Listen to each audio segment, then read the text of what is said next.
Yun nga, etong ingay ni ma'am.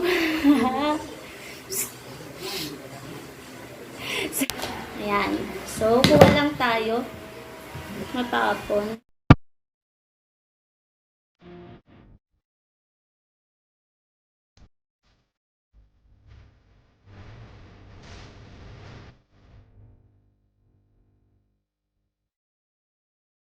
Hi, Witches!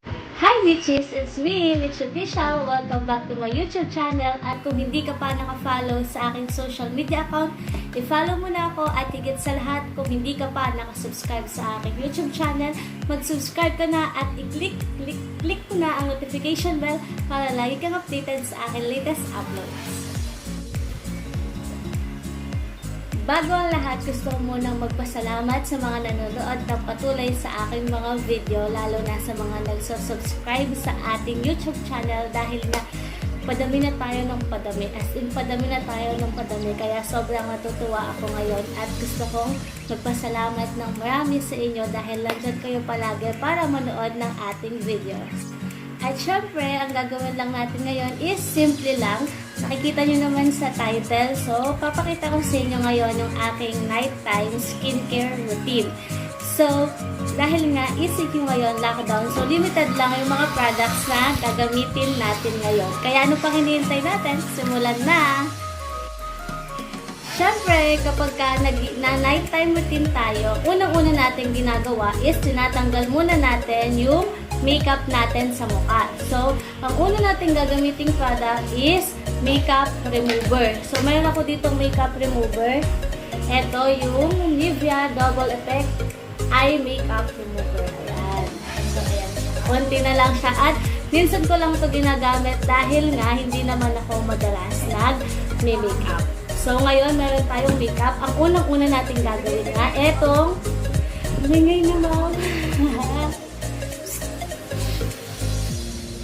So, ang una natin gagamitin, etong Nivea Makeup Remover. So, gagamit tayo ng cotton para tanggalin ang ating makeup. Diba? So, kailangan natin yan tanggalin. So, ayan. Kuha tayo ng cotton, tapos maglagay tayo. Itong makeup remover na to, para siyang may mga oil sa loob. Ganyan yung ano niya. Consistency niya. Tapos, ayan o, tingnan niya. Parang kulay blue siya sa ating cotton. So, ang gagawin lang natin, ayan. Tanggalin natin. Unahin lang natin itong eye. Kasi meron akong mascara. Ayan. Diba? Isang pahid mo lang natatanggal siya agad. Dati, hindi ako nagme-makeup remover. Kasi nga, di ko siya alam. Pero kailangan ko lang nagme-makeup remover. Katulad kapag ka nagmamaskara tayo, ayan, ang hirap niyang tanggalin kapag water lang. Lalo na pag waterproof, kaya kailangan natin ng makeup remover. Ayan, okay. So, ayan. Wala tayong kilay, mga besh. Ayan. Tapos, tanggalin na natin ang mga eme din sa mukha. Tapos pala, nag-ano muna ako, ponytail. Ayan muna nga. Okay. As you can see, ayan, may pimples po tayo dyan, mga besh. Ayan. At last, yung sa lipstick, gamit tayo ng ibang cotton. Okay. So, ayan. Lagyan ulit natin siya. Diba? Napakasimple lang ng video natin for today. Chill-chill lang tayo. Ang pula-pula kasi gabi-gabi na. Nagpupulang lipstick pa. Parang kumala.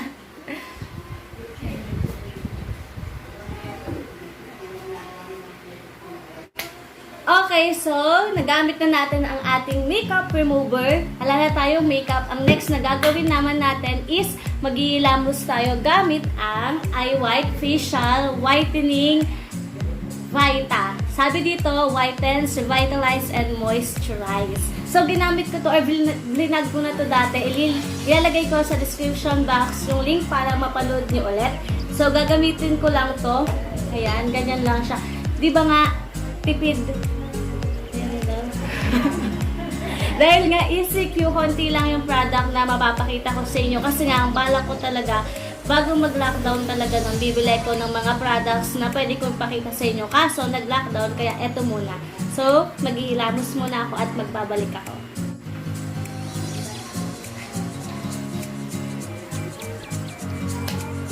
So, ayan guys, nakapaghilamos na tayo. Ang third step na gagawin natin is ma-micellar naman tayo. Ito ang gamit natin, ang Garnier Micellar Cleansing Water. Sinasabi dito na even for sensitive skin, removes makeup, plus cleanses, plus soothes, and no rinse off. So, gamit ulit tayo ng cotton para malinis sa totally yung ating face. Ayan. So, kuha lang tayo. Matapon. At lagay na natin sa ating face na gentle lang. Sabi nila dapat daw pag magpupunas tayo ng mukha pataas. Lagi. Yung pimples ako eh. Diba?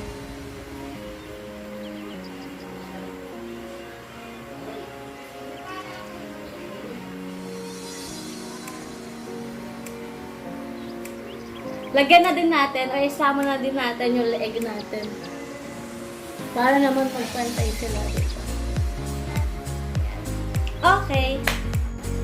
Okay, after natin micellar cleansing water, hintayin lang natin siyang matuyo at ang next or final step na gagawin natin is maglalagay tayo na Jeju Aloe Eyes. Ayan, di yan pwedeng mawala.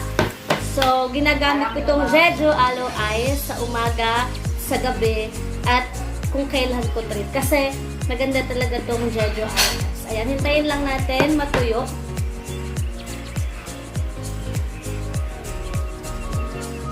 So, ayan. Fact pala, dapat kapag pinupunasan yung mukha nyo, dapat yung malinis na pamunas. Kasi wag kayong gagamit ng mga towel sa katawan. Kaya ako gamit ko is tissue. Okay, dahil tuyo ng ating face, lagay na natin ang ating final step, ang Jeju Aloe Eyes. So, kuha lang tayo. Ayan. Diba madami pa siya kasi nga bago lang to. Pinakita ko doon sa Watson haul ko naman. Lalagay ko din sa description box yung link. Okay, maglagay lang tayo.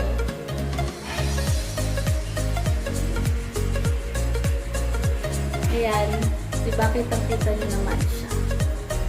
So, i-massage lang natin siya ng ganyan. At make sure na malinis yung mga kamay ninyo.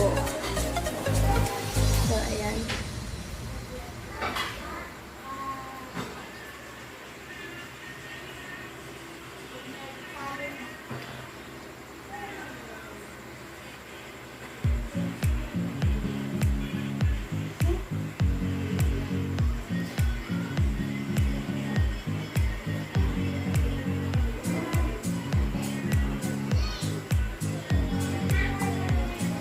Ayan, hintayin lang natin matuyo yung Jeju Aloe Eyes sa mukha natin. And, tapos na tayo.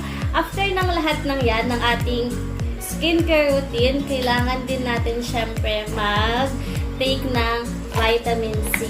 So, ayan, everyday po tayo dapat nag-take ng vitamin C. Ito yung tinitake ko, ascorbic acid.